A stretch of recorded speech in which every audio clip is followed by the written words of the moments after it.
Shalom, salam sejahtera bagi Bapak, Ibu, dan saudara-saudariku yang terkasih dalam Kristus.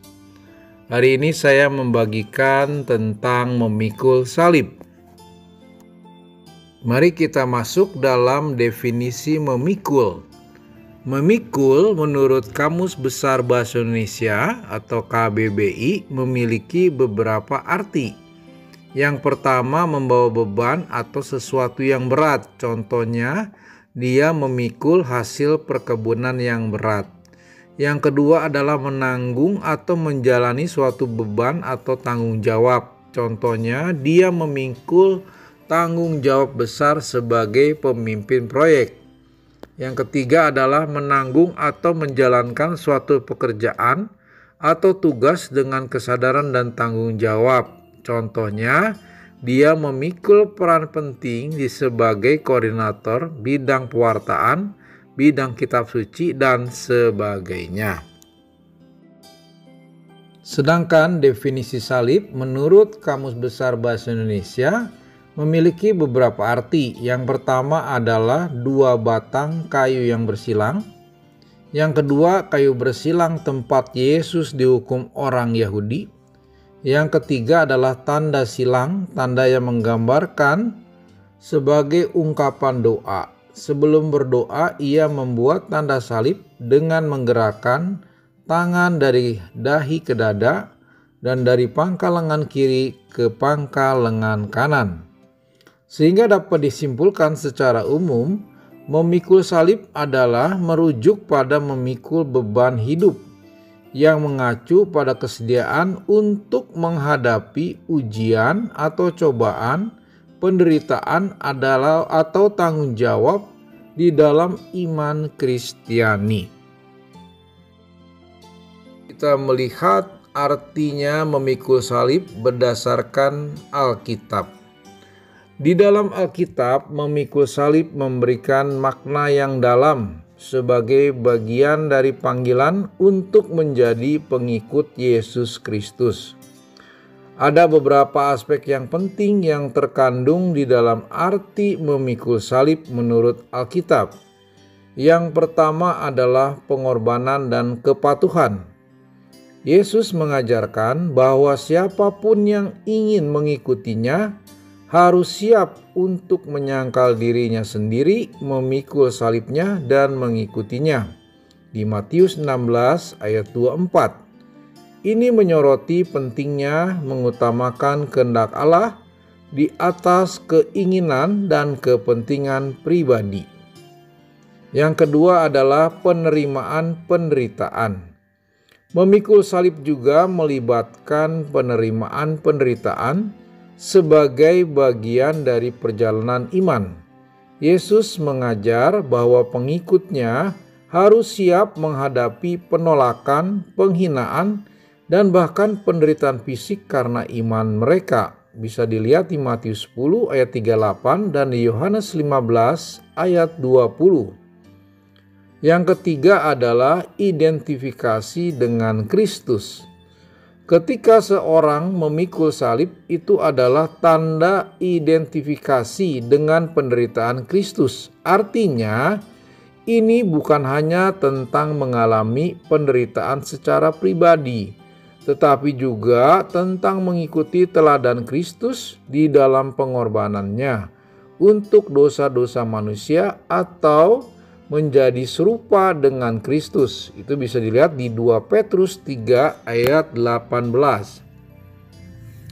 Kemudian yang keempat, adanya transformasi dan pertumbuhan rohani. Memikul salib adalah bagian dari proses pertumbuhan rohani. Ini melibatkan pembentukan karakter yang lebih mendalam, ketekunan di dalam doa, dan ketergantungan yang lebih besar kepada Allah di dalam menghadapi tantangan hidup. Dan yang kelima, kebangkitan dan kemenangan. Meskipun memikul salib dapat melibatkan penderitaan dan pengorbanan, ini juga membawa harapan akan kebangkitan dan kemenangan. Yesus sendiri menunjukkan bahwa penderitaannya di kayu salib tidak berakhir dengan kekalahan, tetapi di dalam kemenangan atas dosa dan kematian melalui kebangkitannya. Ini memberikan makna yang dalam bagi orang yang percaya bahwa penderitaan mereka saat ini tidak sia-sia dan akan diikuti oleh kemuliaan di sisi Kristus. Dengan demikian, memikul salib menurut Alkitab bukan hanya tentang menderita secara fisik atau emosional, tetapi juga tentang pengorbanan diri, pertumbuhan rohani, identifikasi dengan Kristus, dan harapan akan kebangkitan dan kemuliaan bersama Yesus. Kita lanjutkan dengan siapa saja orang yang memikul salib. Sebagai contoh-contoh, orang yang memikul salib sangat beragam, dan mereka mencerminkan komitmen, pengorbanan, dan kesetiaan terhadap iman Kristen mereka. Yang pertama adalah para misionaris. Misionaris Kristen seringkali memikul salib dengan meninggalkan kenyamanan dan keamanan di rumah mereka untuk melayani di daerah yang sulit atau bahkan berbahaya. Mereka mungkin banyak menghadapi tantangan seperti kekurangan sumber daya, bahasa dan budaya yang berbeda, bahkan resiko kekerasan atau persekusi. Yang kedua adalah para martir. Martir adalah contoh paling ekstrim dari mereka yang memikul salib. Mereka bersedia menderita bahkan sampai mati karena iman mereka dalam Kristus. Sejarah gereja penuh dengan contoh-contoh para martir yang menolak untuk menyangkal iman mereka bahkan ketika dihadapkan pada ancaman kematian.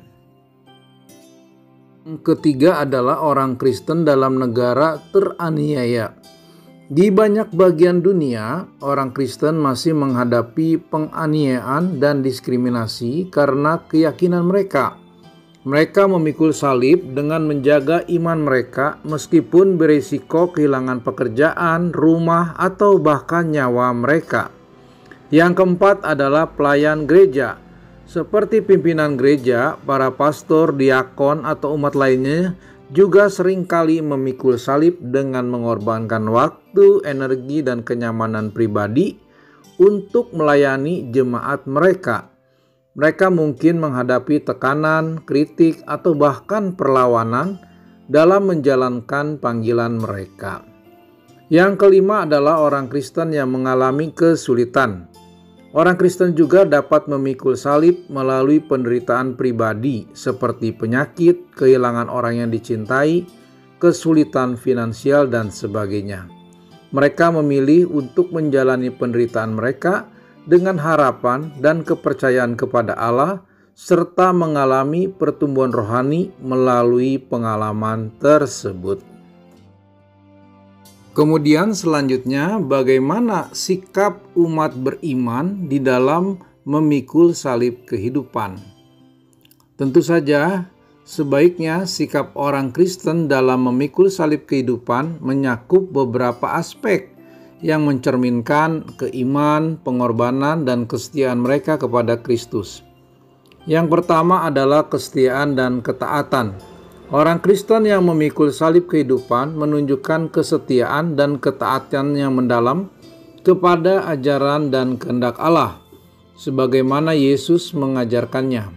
Mereka bersedia menemukan jalan yang sulit dan memprioritaskan kehendak Allah di atas kepentingan dan keinginan pribadi. Yang kedua adalah kesabaran dan ketekunan. Sikap orang Kristen memikul salib kehidupan menyakup kesabaran dan ketekunan di dalam menghadapi penderitaan, tantangan, dan kesulitan hidup. Mereka tidak mudah menyerah atau putus asa, tetapi dengan tetap teguh di dalam iman dan harapan mereka kepada Allah. Yang ketiga adalah penerimaan dan ketangguhan. Orang Kristen yang memikul salib kehidupan mampu menerima penderitaan dan kesulitan sebagai bagian dari perjalanan iman mereka. Mereka tidak mengeluh atau meratapi nasib, tetapi menerima dengan tangguh apapun yang Tuhan izinkan di dalam kehidupan mereka, sambil tetap mempertahankan keyakinan akan kebaikan dan rencana Allah. Yang keempat adalah kasih dan pengampunan. Sikap orang Kristen yang memikul salib kehidupan mencakup kasih dan pengampunan terhadap sesama, bahkan dalam situasi yang sulit atau menyakitkan. Mereka mengikuti teladan Kristus dalam mengasihi musuh-musuh mereka dan memaafkan orang-orang yang telah menyakiti mereka. Dan yang kelima adalah adanya harapan dan kemenangan.